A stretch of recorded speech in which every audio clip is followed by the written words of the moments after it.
D'après vous, quels sont les différents types de coûts d'une entreprise? Je vous suggère de prendre 2 ou 3 minutes le temps d'y réfléchir, puis de reprendre la vidéo lorsque vous aurez donné vos propres réponses.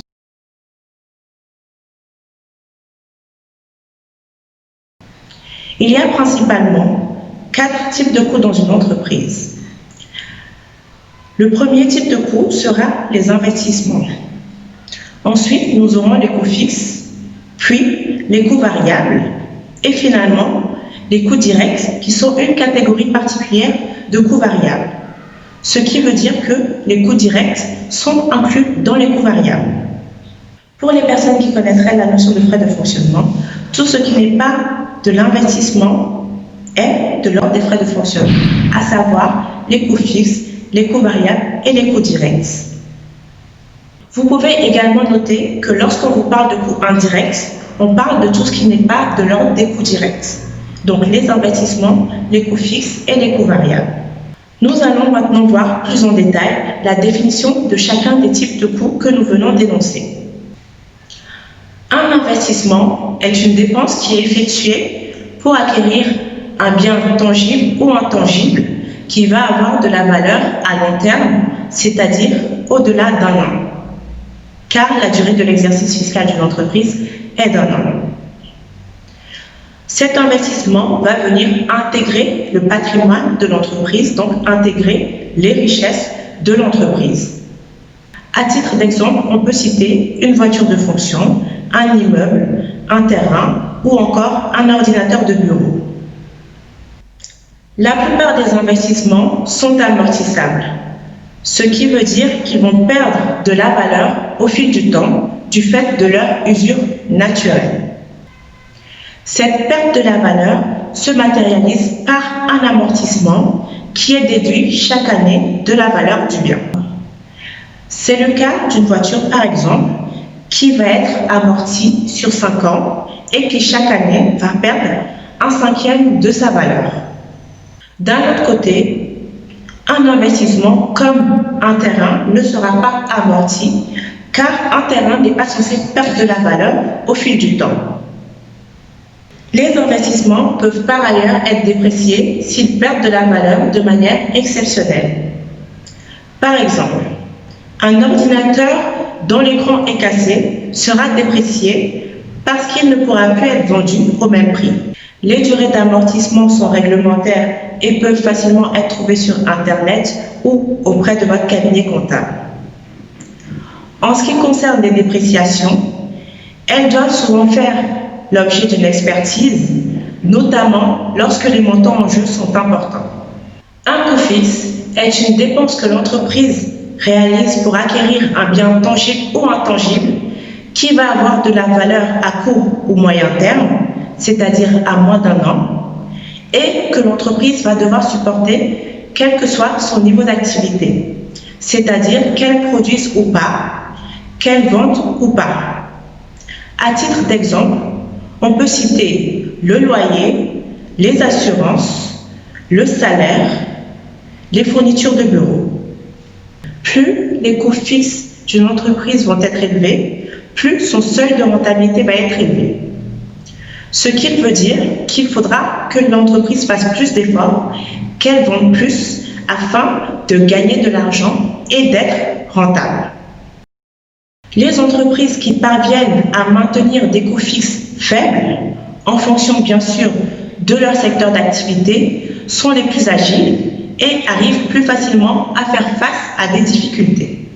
Attention, si certains des éléments de vos coûts fixes sont stockables et que vous n'en utilisez qu'une partie au cours de la période étudiée, ou inversement, seule la quantité consommée doit être prise en compte dans votre compte de résultat pour l'évaluation de votre rentabilité.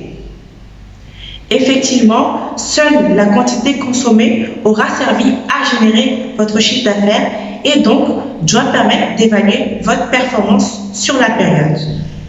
Ce qui n'a pas été utilisé sur cette période le sera plus tard. Si vous ne tenez pas compte de ce facteur, l'évaluation de votre performance sera faussée. Un coût variable est une dépense qui va être réalisée pour acquérir un bien tangible ou intangible qui va avoir de la valeur à court ou moyen terme, moins d'un an, et dont le montant va varier en fonction du niveau d'activité de l'entreprise. Plus l'entreprise produit, plus l'entreprise vend, plus ces coûts variables vont augmenter. À titre d'exemple, on peut citer les frais de transport de marchandises, les frais de péage liés au transport de la marchandise, les coûts des matières premières et les commissions sur vente. Le niveau d'activité de l'entreprise et ses prix doivent lui permettre de couvrir ses coûts variables. Par ailleurs, elle doit pouvoir dégager suffisamment de marge pour prendre en charge ses coûts fixes. Plus une entreprise maîtrise ses coûts de production, plus elle sera en mesure de dégager de la marge pour faire face à ses charges à un prix de vente équivalent. La maîtrise des coûts de production peut également être un atout pour l'entreprise qui va ainsi pouvoir se différencier par rapport à ses prix. De la même manière que pour les coûts fixes, si une partie de vos coûts variables sont stockables, seule la partie consommée sur la période étudiée pour générer le chiffre d'affaires doit être prise en compte pour l'évaluation de la rentabilité de l'entreprise. Un coût direct est une dépense qui sert à acquérir un bien tangible ou intangible qui va avoir de la valeur à court ou moyen terme, moins d'un an, et qui va pouvoir être directement lié au produit qu'il sert à produire et ou à vendre. À titre d'exemple, on peut citer les coûts des matières premières et les commissions de vente. Il s'agit d'une catégorie spécifique de coûts variables que l'on peut associer à un produit ou à un service. On peut calculer la marge brute d'un produit ou d'un service spécifique en déduisant des revenus générés par ce produit ou service, les coûts directs qui y sont associés. Plus la marge brute d'une entreprise est importante, plus cette entreprise aura la capacité de couvrir ses coûts fixes et ses autres coûts variables. Les prix et les niveaux d'activité de l'entreprise doivent donc être adaptés pour lui permettre de dégager une marge brute suffisante pour couvrir ses coûts fixes et ses coûts variables. Encore une fois, la maîtrise des coûts de production reste importante. N'oubliez pas que comme pour les coûts fixes et les coûts variables, seules les quantités, les montants consommés doivent être pris en compte pour le calcul de la rentabilité sur une période donnée. Vous connaissez maintenant les 4 types de coûts de l'entreprise qui permettent de définir sa structure financière. Je vous propose maintenant de passer à un premier exercice dont vous trouverez l'énoncé ci-joint.